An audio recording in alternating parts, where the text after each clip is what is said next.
Okai senpai, she went home with a taxi. But we're spending quality time together.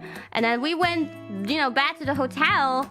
But I just wanted to say, we all had separate rooms in the hotel. Okay, I don't know what it was in the Twitter space that made people think that Gura and Ame stayed in the same room?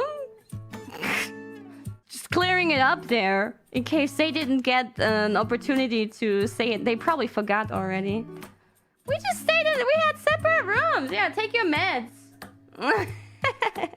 No, some people thought, I think... I don't know what it was. But I think generally in the Twitter space, some voices have been misheard and, like, misassigned. What's that message?